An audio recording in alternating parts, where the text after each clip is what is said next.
Hello, welcome to the Agency Download podcast where we share real stories and real insights with agency professionals. Today, I have the honor of hosting Kevin Willard, who's the founder and chief officer of Assembly Entertainment, a story discovery studio built on a simple mantra: stop advertising and start entertaining.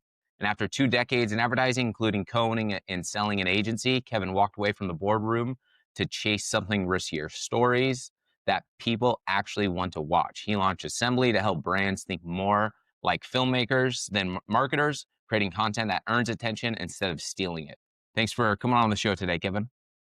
You got it. Thanks for having me. This is fun to be here. I like to talk about how we're changing and saving the world from its advertising self. Awesome. Yeah, I think especially in the new world we're in with media fragmentation, I think what you're doing at Assembly is so valuable and so important. Why I wanted to talk to you, which is all about of stop with the traditional advertising content and start entertaining more. Because I see a lot in my own practice of people taking TV type content and trying to chop it up and run it on social media, on Facebook and Instagram, and it just doesn't resonate well. I don't think it connects right with the audience. So could you share more about kind of what was the vision and intention around Assembly?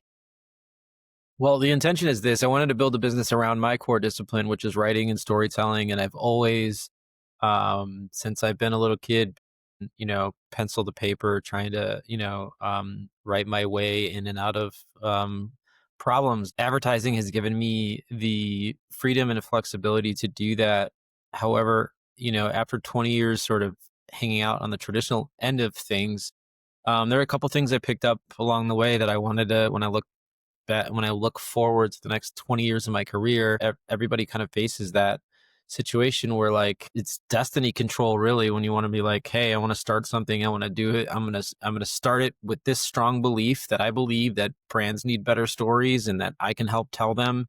And I watch and consume the type of content I want, brands to be making more of, because the stronger brands are in the world of storytelling, the easier it will be for them to create these worlds worth entering. And we're so used to, if we think about this for 1 second, the most used product feature in existence is the skip button. And so it was completely crazy for me when I learned that fact. It's not play, it's not even stop like it's just skip. And it's not, I think it's, if you really think about that, it starts to kind of devalue what you do for like as a marketer or a storyteller or anything when you think about it. So we built this whole entire industry around content people don't even want in their lives. They just want to skip it and get to the thing they came to go and watch and see. I've seen great advertising. We've all experienced great advertising. We know what that means to tell great stories.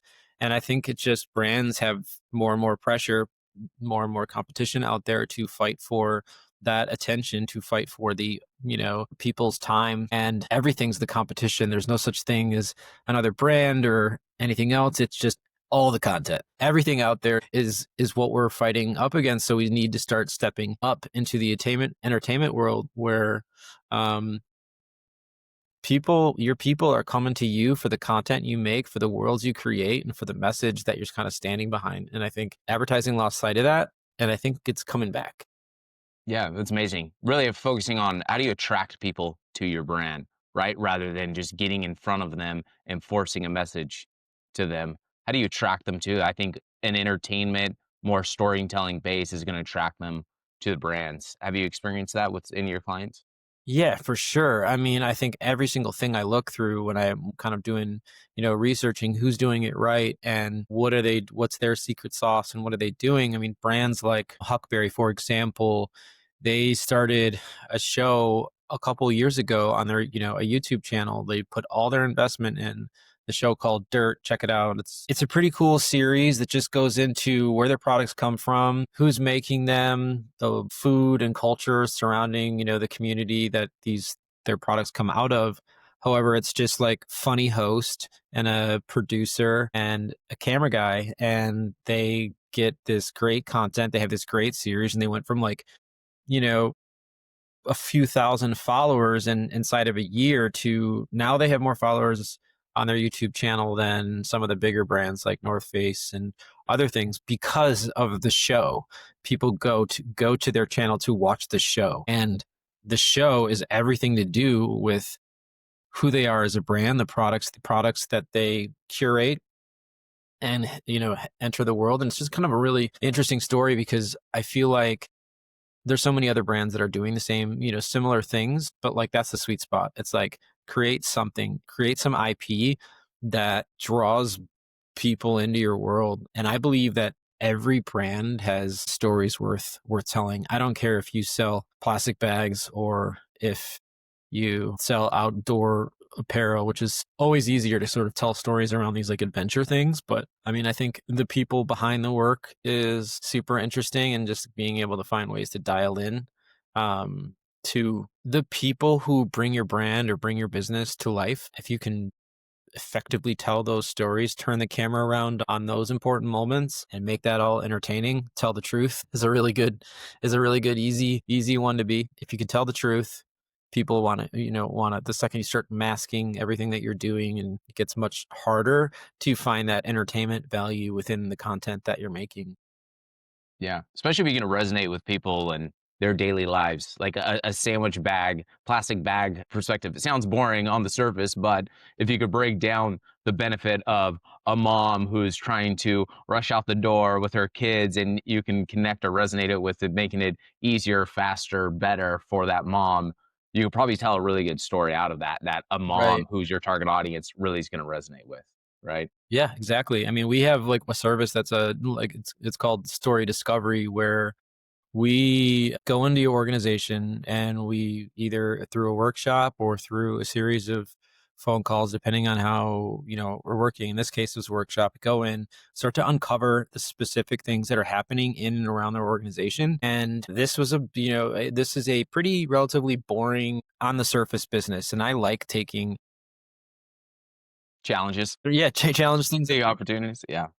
This is boring. Nobody's going to want to watch this or do this. And we found out that like this particular organization is a softball league, but like a 16-inch softball league. And they've won the last like, 3 seasons consecutively or whatever. And they're really I don't know how this came up in this discussion, but then we started unpacking like more of it. And we start to realize that like we have our own pretty much like ESPN, 30 for 30 of like corporate sports, which is pretty interesting when we start to profile. Like then we started treating each player, each employee like a behind the scenes thing. We get to find out about them, their lives, what's driving them, and like then life on the softball field. And it is pretty not serious and very like fun, but it creates this atmospheric presence that exists within the company and outward. And it's like something that like you don't need to even know those people to want to watch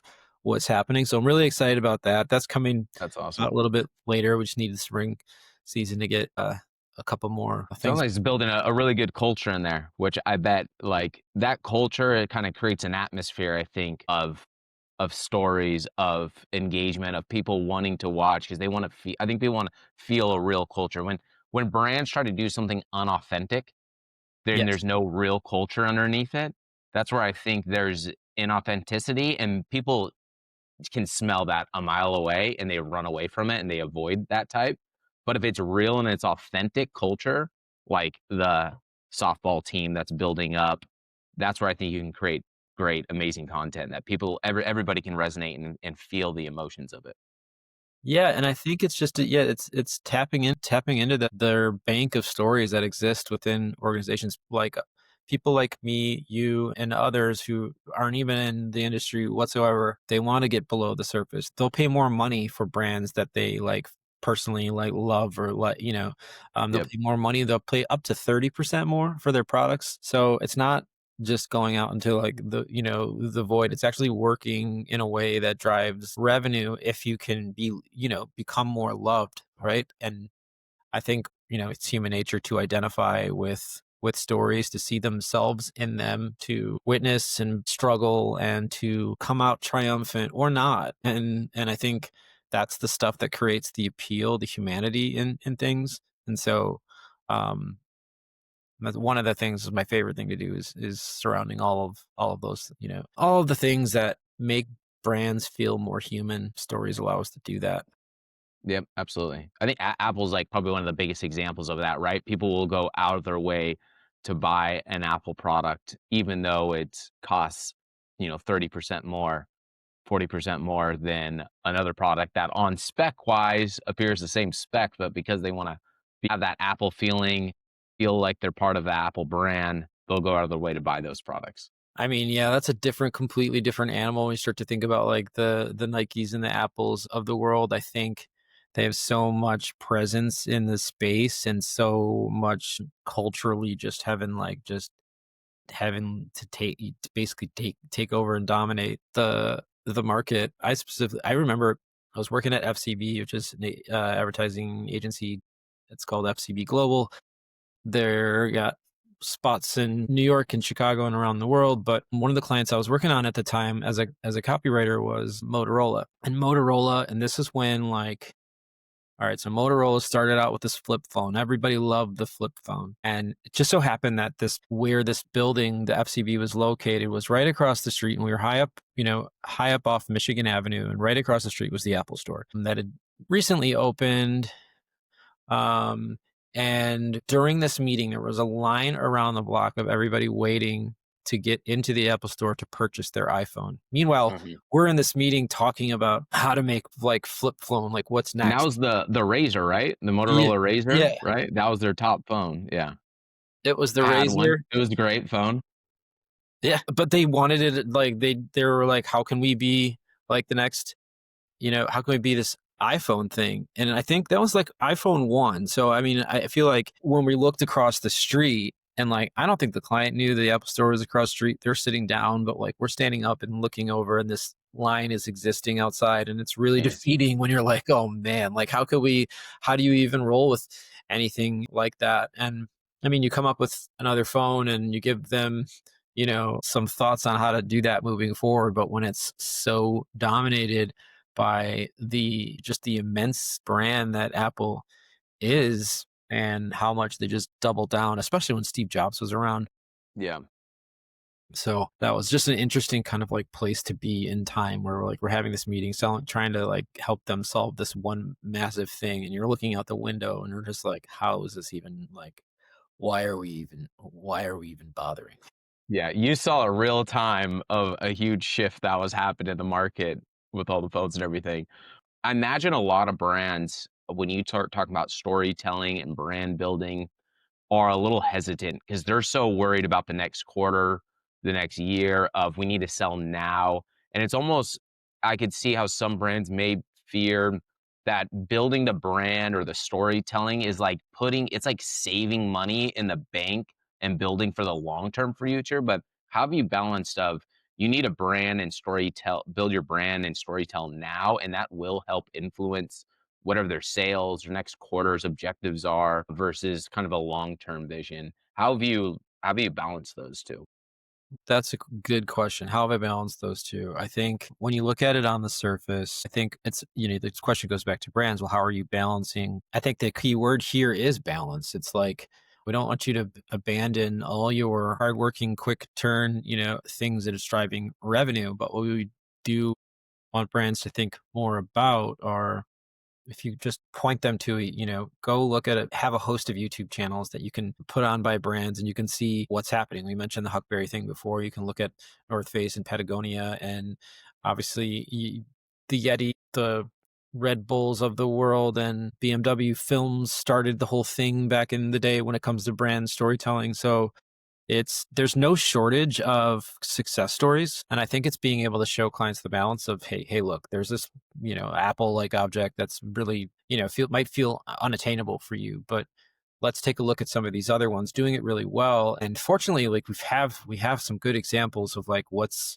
happening out in the world, and to be able to say, hey, if this is you and you want to be able to think this far ahead, this is 18 months out, this is what this looks like in 6 months. This is what it looks like 12 months, 18 months, and so on. And so you can see that they can start to build an audience that way with more, narrative driven storytelling. I think it's almost a lot of times if you're doing real storytelling, it's less expensive than it is to, I mean, if something's already happening and you're looking through an impact report and you're realizing that like this company's out there in Africa digging wells, or there's a program that's helping kids become scientists or something. I mean, once you find out those things exist and you could just flip a camera on and point it at whatever those is, like whatever those are, and just create a production cadence around those efforts, then what you can do is you're packaging that up and you're, make turn them into films and short pieces of content, and your brand's attached to it, but it might not be the content that you're typically like used to, the really hard selling, like I have this light bulb and I want to sell this light bulb. Like, it's again that atmospheric sort of presence, and that helps drive. Yeah. Yeah, because you're talking about, like, capturing the behind the scenes or the stories that it took to build the product, right? Or how things were connected. Yeah, I mean, it doesn't even have to be, like, it can just be like if you're thinking of brand and you think about what brand means and what it is, I think of brand as how people feel about you, what people say and feel about you when you're not in the room. Mhm. That could be for a human and that could be for a light bulb. In this case, I feel nothing about this light bulb, but maybe something else toward, other things. But like, I think if if the focus, depending on what the focus is, we can use storytelling to drive products, sure, to drive sales, and we can use storytelling to create positive brand image. And depending on which kind of lever you want to pull, a lot of times a strong piece of content can do both those things, and it's just a Mhm. matter of like prioritizing where you want things to live. But I think ultimately we should all just be trying to make content that values the person's time on the other end. I think we forget that there should be this exchange, an exchange between, if I'm going to tell you something, you should either find what I tell you enjoyable, entertaining, or valuable in some way. Because if it's just trying to suck up my time and take something from me and getting in the way, well, like what does that do to perception? What does that do to brand image or anything? It becomes sort of yeah, what are we giving people back? And I think one of the things that advertising gets wrong is how we look at target audience, or how we look at audience. We think of audience like a target, but if you look at the entertainment industry, how do they think of audience? They think of audience like an actual audience, like the entertainment industry. That word audience is a much more coveted word. They look at people right in the eyes. They draw people in. People will pay money to see the things that they make and create. And this is what we try to do at Assembly, is sort of borrow that ethos that entertainment is the key driver for brand messaging, and entertainment is what can really bridge that gap of audience. If you think of things like audience, if you think every single thing we use as a filter that comes through is um, audience centric, and what that means is you really take into consideration the person on the other end of the screen, someone care about what we're saying. And I don't, Yeah. and I gotta say, I've been pretty guilty a lot of times, making stuff that no one gives a shit about.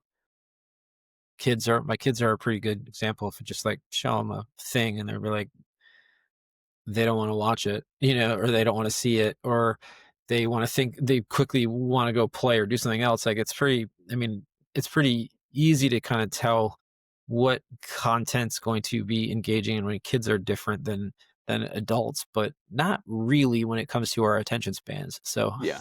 that's it. I think all people want to, regardless of age or of any category, I think a common thread you're finding with the entertainment focus is that everybody wants to be entertained.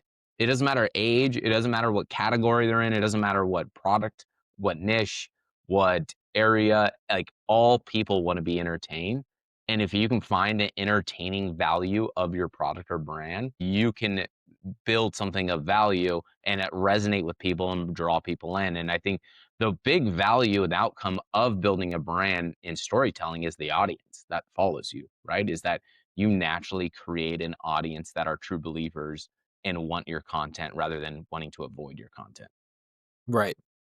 And my prediction, 10 years from now, every brand that's successful will be its own sort of media company. They'll be creating their own IPs within their own audiences, just like, we do with who the people we talk to through our newsletters and followers on social channels and all those things. Like we becoming our own sort of distribution networks when it comes to who we're talking to and and who's actually listening to us on the other end.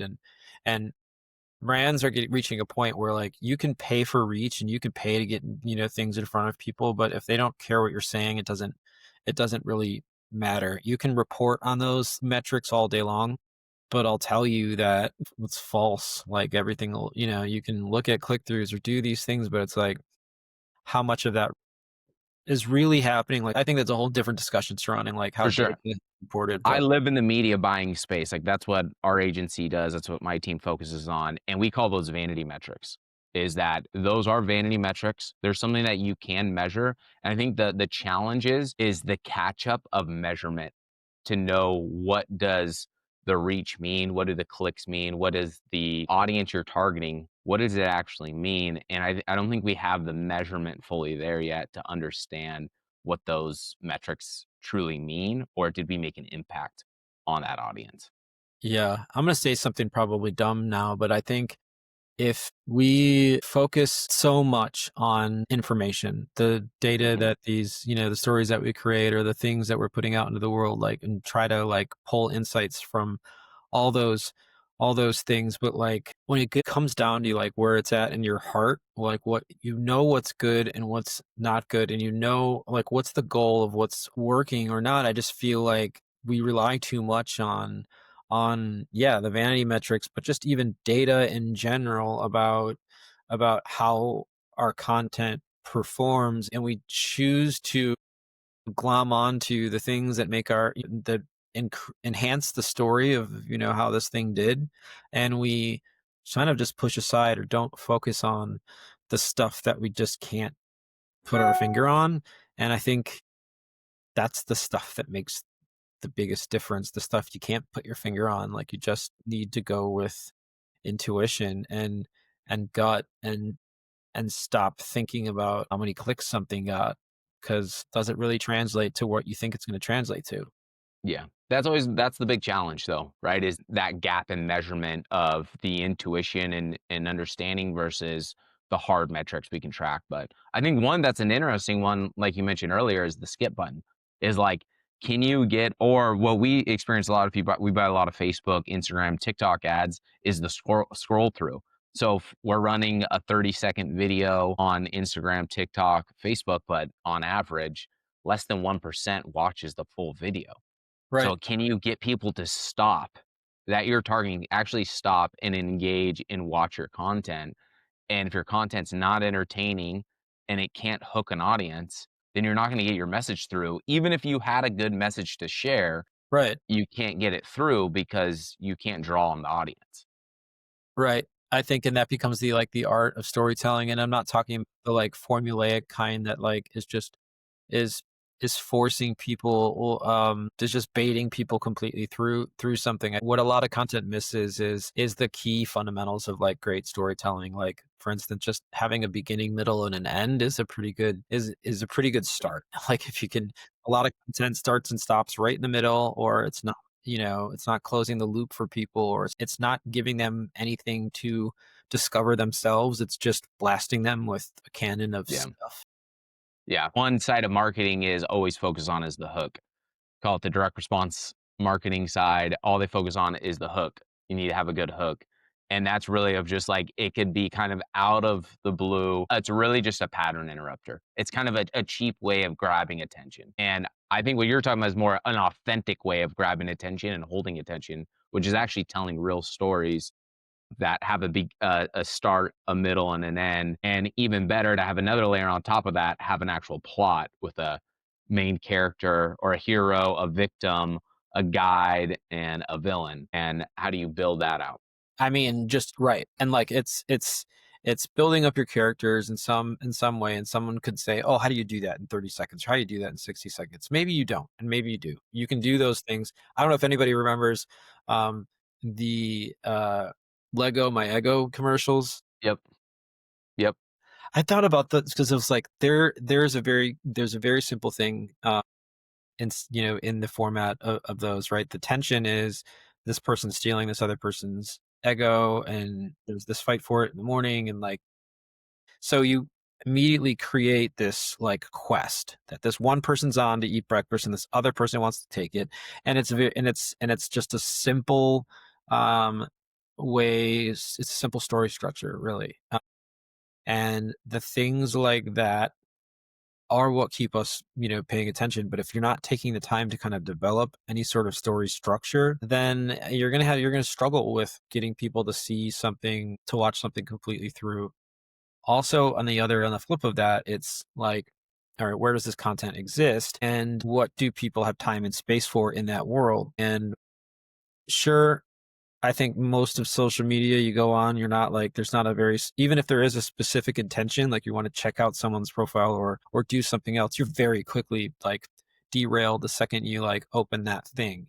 And so and then it becomes open season on whoever can just get your attention and and keep it. And so yeah, I think it just becomes this place you can exist if you can find the right things. Like I'm sure you guys find out, right? Like what works better in in a Facebook sort of like format world. I mean, we know that like if if you want to exist on YouTube, if you're going to exist on YouTube, like if you want an ad to run on YouTube, you have to just think about, okay, well, where's that running, right? And what world is that within? Are you making content that's along the lines of the quality level of the content that you're looking to watch? And I think that's what it is when they say like meet people where they are. It's because there's been times where I watch something like I like all the adventure stuff. So if it's like if it's or aliens or anything like that, Yeah. but if it's like, and I don't mind when they like, those people, the influencer people, like will pull out a product and talk about it. If they're using it. I mean, I feel like there's a little bit of a sense of like, okay, this is helping fund their story or whatever else, and so they're Yeah. just going to do it. But Yeah. yeah, I don't know. Just kind of rambling now, but Yeah. No, all makes sense is that I think the biggest challenge, especially in the advertising space, is how do you find content that you is valuable to amplify? A good place to always start is that content resonating organically? So if the content's resonating organically, then you could pour gasoline on it with paid advertising. That's sure. what I always tell clients is that you don't just start from scratch. I mean, you can, you're just using money to learn what's going to resonate with your audience. And you can do that through paid advertising. But if you have an audience and you have a channel built out, you can just pull your best content that got the best social engagement or the best outcome, whatever you're trying to get. You want people to watch your content more. You want people to resonate more with your brand. You want somebody to take an action and buy something on your website. If we can measure outcome, then we can use the best content that got you that outcome and amplify it by pouring gasoline on it, which is paid advertising. That's the Yeah. value that it does. When you start from scratch, it's hard because you don't know. You don't know what message is going to resonate with your audience. Right, and I hopefully you should know. I mean, depending on where your business is or brand is at in that given, life cycle of its existence, like if it's something that's like launching versus it's something that's been around a while, you can kind of make some educated guesses on For sure. what's been working and what's going to work, and knowing your place in the world, and that's half of figuring it all out, right? Like Yep. where do people love me the most? Or maybe it's where do people hate me the most? Maybe you go there with something interesting. But yeah, I hear that. I think it's super interesting when you're able to learn and like from what people are telling you just by their behavior and what you can do and how that can inform the things you make and put out into the world next. I think the biggest fundamental issue that like the industry has right now is at least from the creative end of things, we look at paid and earned as these two very different, or like paid and organic, or these things that are very different worlds. And what it does when a creative finds out like, hey, you're going to work on this paid campaign, it's this and it's these things. So it's like, okay, so the pressure's kind of off on creativity a little bit. No one's going to admit that, but like It is. Like, you know that something's gonna you have all these dollars to pay to put something in front of someone. You know you're gonna get them you're gonna get information that you can use to report on it in a positive way. If it's full on earned, you know that your content has to work really hard to be able to do the things that you want to be able to kind of hold itself up to the paid thing. Now, what if, revolutionary thought, what if all content was approached through an earned lens? Sure, then to your point, you can pour gasoline on it and fire it up, but like Yep. treat it all. And that's where like audience centric comes in. Like treat it all like you need to earn, like you should be thinking about how you're going to earn the attention of your people. And just because you have a sign and you throw it in front of my face because you paid to be there, like that doesn't mean you have an audience. I mean, Yeah. so Yeah, 100%. I completely agree with you, and it performs better when you look at it through those lens and you create content through those lens. because you have to Because try harder. you have to try harder and you're actually providing something of value to an audience rather than forcing them to do something you want, which is watch your content. Especially because we buy a lot of like connected TV ads, and those are all force view environments, right? There is no skip option Okay. because it's running in a pod, usually 2 to 3 ads within content on, let's say, Paramount Plus or Peacock or Hulu. And what we notice and we see constantly is people complain when they get one, the same ad too frequently, or if the ad just sucks and isn't entertaining or isn't good, right? People will complain and they'll go on social media and complain about seeing these ads on. So as a media buyer, I don't have much control over that other than how many times does somebody see the ad. But if the ad resonates well with the audience, it communicates with them and it gives them something of value, people don't complain about it. People like content that they find entertaining and of high value. And Right. so people actually watch it. Why do people sit through all the ads during Super Bowl? People like that is part of the Super Bowl show is watching the ads and the content because that is like where the most creative juice is on providing entertaining, valuable ads and content. And I guess maybe I'm not a creative person, so you probably have better insight in that. I'm sure it's very, very difficult to do that consistently for a lot of content, would be my guess. But why are social media or Super Bowl ads on high perceived value from, the general public, but your regular ad on TV, on YouTube, etc., has low perceived value? And I would just want to skip it and avoid it. Yeah, I think what's interesting about that is the culture that's just built around the Super Bowl, and I think it's like one of those tradition things where it's the place where advertising, exists in its best self a lot of times. Sure, a lot of the content, I don't know, a lot of the things suck on the Super Bowl ads too, but I think it's probably because they just tried too hard to be a Super Bowl ad. I mean, Yeah, just like true. do something that stands out. Don't just throw a celebrity in there because you have a bunch of money and you just like that makes things more entertaining. It might for the time being, but if everybody's throwing celebrities in their spots, then you're going to walk away not knowing who's attached to what. I think that is part of their like attempt at brand though, right? Of building their brand. Because a lot of part of brand is associations. If I'm associated with somebody that has a high value brand, then I can kind of capture part of that brand. Or if my brand is associated with luxury people or higher end people, then my brand has high perceived luxury value. Right. So I think they're like trying to absorb the associated brand of those celebrities, but it doesn't always resonate or it doesn't always work if you probably don't back it up with product, the rest of the story, the rest of the message. Yeah. Or if that relationship kind of depends how, yeah, if you're building, I mean, I've seen great examples of celebrities coming in and helping build out entire like story, ecosystems. So the spot lives in this existence in this 30 or 60-second world, but a lot of it's how you're promoting that story that's coming out. I'd like to see more like richer stories within that space. I think there's lots of opportunity for that. I think sometimes it feels like it's a little forced when it like you get the like slow music and the like try to bring on the tears stuff. Yeah. Um, Yeah. but I think that's all part of it. I think you have to in a perfect world, you're trying just as hard to make that content. You're trying just as hard to make your everyday content, just like you are for, Super Bowl time. Yeah. Um, AI is a big topic right now, obviously. So I feel like I have to ask everybody about AI just because it's everybody's top of mind, whether you're like in marketing or advertising or not. But could you just kind of give me your sense of how do you see AI influencing the marketing and advertising space either now in the future? What's AI? That's an esoteric question that I would need some time to really think about. Let's say the large language models chatbots where you can ask it a question and get a response, Oh and my how gosh. people are using it. Right.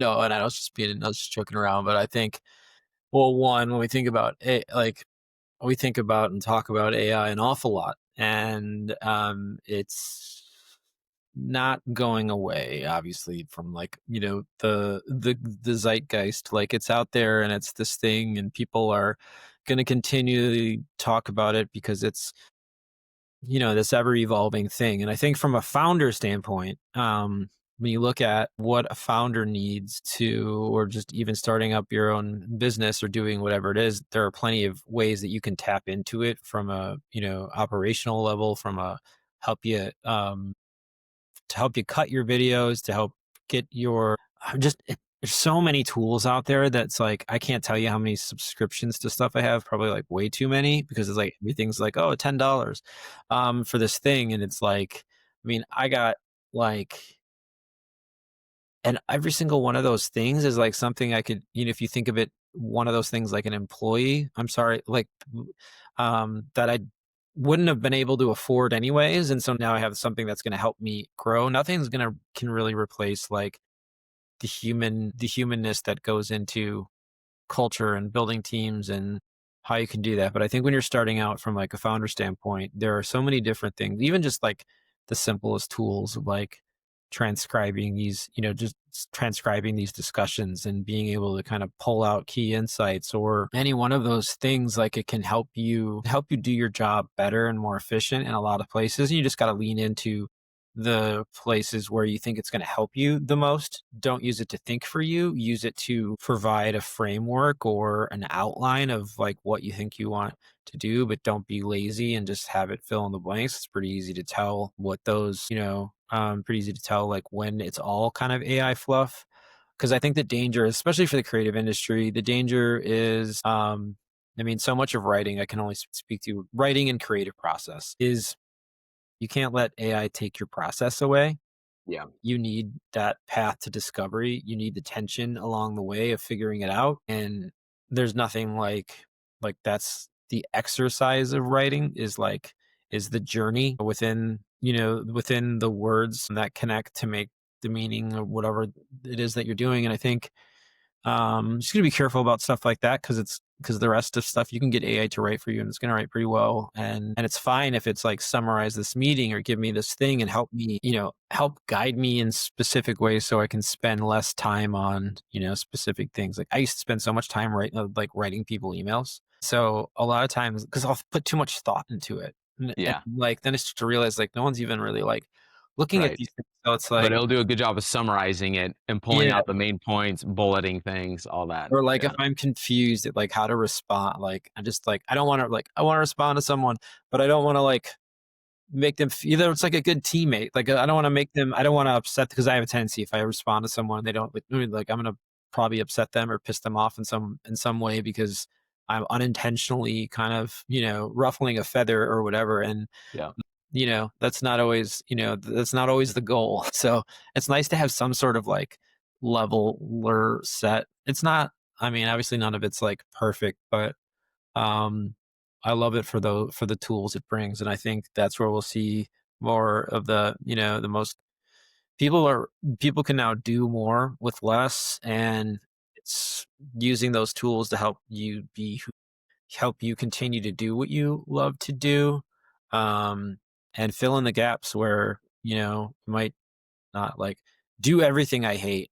And I have a great Yeah. relationship with AI, That's like do the things that's a good way to look at it is how do I get it to do all the things that I hate to do? right.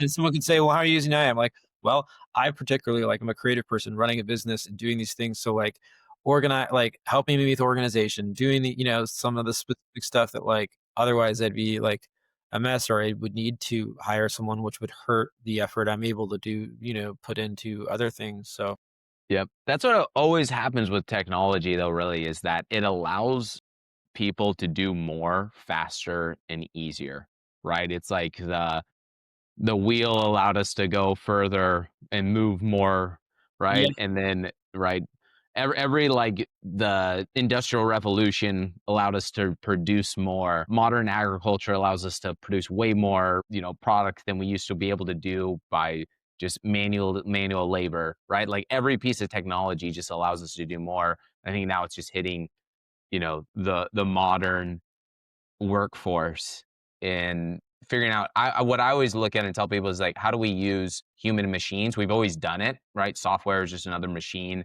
that we use that helps us automate things. And this is part of an evolution of that. And it does a lot more higher level thinking work now, is really what it is. So yeah. yeah, like how do you combine human and machines to get more output? I think is a big value. I mean, yeah, and I think what it's gonna do, it's gonna hopefully the future holds like people are gonna have to, where you maybe once could rely on being, standing at a machine and pushing the button or doing the thing. And that was your life, and that was maybe enough if you're gonna figure out something different, but that thing that's gonna be different is gonna be something that like the value you bring. And I think people will start to see and feel their true value in this world if they can get past the automationness Yeah. of things. I think how do they exist? How do any of us exist within like a changing thing? Like change with it, adapt as it adapts, and then continue to stay there. Like don't fall asleep at the wheel and let the thing like it's a race. It's moving very fast, so it's not a race you're gonna actually like win. But if you can keep up with the pace of this change, which isn't impossible, I feel like we're all doing the best we can to keep up with those things while still hanging on to the things that make us who we are. Uh, and yeah, I think, you asked earlier about like younger people coming into the industry and what it's, the fear that goes into like where's their jobs go and what's gonna, happen. And I think more now than ever, I think younger people don't realize the opportunity they have coming into. I mean, I think you have so much opportunity as a young person coming into the industry, whether it's hard to get in, but like you're not commanding a super high salary right off the gate. Like you're part of the the worker bees, which is a great place to be because that's your entry point. You get in that way, and then you continue to fight and and stay relevant, for the rest of your career. But if you can put in the effort to get the attention of the people that you need to be put, that need to see you, to need to know you exist, and so when those hiring opportunities come up, you sort of top of mind, and you're there in your world. So my advice would be like pick pick 5 agencies or 5, if you wanna go work for another agency, which I think you should if you're just coming into the industry because Yeah. how else are you gonna learn? Yeah. You need to be in office working with somebody, I think Ye is the most important thing. ye Like, you work around other people who are just ahead of you that you can learn from. Yeah. I mean, it's crazy because when you think about it's like, yeah, when I came into the business, I was a junior copywriter. I had a copywriter like above me, and then a senior copywriter, and then an associate creative director, all writers. And then like my executive creative director was also a writer. And so there was no shortage of like noodling with my words, which was, hard in and of itself, but all of it was making it better. And Yeah. all those people coming in, yeah, you're given tools from these other people, these other interactions. If you look at anything, you think of like every person you exist around can give you something if you take it and put it in your toolbox and don't forget about it. Yep, for sure. Yeah. So I think it's just, picking 5 places that you really, would love to exist within. Then the greatest tools of the LinkedIn's of the world. I think there's like 6 billion people or something on LinkedIn. I said billion, not million. Yeah. And so you can find out pretty easily who works where, what their job titles are, and be like, okay, target your person. Ask like for a friend request or be part of their network, and then interact with the things that they're doing on the internet and play the game so that you can continue to be, visible in that world. And I think the most important thing out of all of it is you need to just, even it's hard probably to come into the business with a very unique perspective because you have so much to learn and figure out. But like, you weren't born yesterday, you have a perspective on all these different things. And so I think a great exercise that like I always like do is like, all right, well, what do I know to be true? Or like, what do I believe in? And then Yeah. you'd write those things down, like, what do I believe in? And you can answer those yourself really fast and or slow or however. And like those truths can become principles of who you are, what you stand for, what you believe in, or like how do I feel about what's my take on the industry right now, or how do I feel about AI coming in and doing these things? Like, have that perspective. Don't be afraid to shout it as loud as you can because that's what everyone's doing. And I think the world is just, there's too much going on to just like be able to like sit back and be silent about it. I think perspective takes guts to have a perspective, and it takes even more guts to shout that perspective out in the world because you're subjecting yourself to any amount of criticism that comes with that perspective. But like everything needs an enemy, so find yours. Yeah. You know? Yeah. That'll help guide your way. Yeah. Then I think everyone's got a value to provide, but the fear, I think, is what holds a lot of people back of knowing when to share it, who to share it with. But always reach out. I think we're at a better time than ever to connect with more people. And most people, I think, want to help others, especially the younger generation that's coming up. So you brought up a good point of like, there's LinkedIn on there. Go identify who you want to be around, who you want to learn from, connect with them, and Yeah. start networking. And take advantage of the youth, like take advantage of the youth you bring into the world. I can't say that like, any creative you're going to talk to on the other end of that screen is not going to be someone you are going to take their job from, at least right away. So No, no. they're not afraid of that. Now Yeah. if you have me come in and I want to talk to a creative director who's a writer about, the account or like something else, there's they probably won't talk to me. Yeah. Yeah, there's a little different competitive edge there. No, but yeah, I mean, they will. Creatives are great people. Yep. We like to, I think the community's tight knit and yeah. Awesome. Well, thanks so much for being on the show today. Could you just share kind of how people connect with you, with your company, follow you, engage with you, anything like that? Yeah, great. So the company's called Assembly Entertainment. You can find that asmblyco.com. That's where the web exists. You can find me on LinkedIn. Just search Kevin Willard. There'll be other Kevin Willards, but I think you'll know the one who's me. And then, yeah, everything on LinkedIn sort of like a window into all the stuff that we're up to and what we're doing. The company page is there. The link to the newsletter is there. I talk with different creatives every week who's sort of at the forefront of the industry. I get stories behind the work that they're making and why they're doing it. And it's pretty interesting. It's called Creatively Speaking. You can check that out too. And yeah, that's it. Awesome. Great. Thank you for being on today, Kevin. I appreciate it. Of course. Thank you all. Bye. Bye.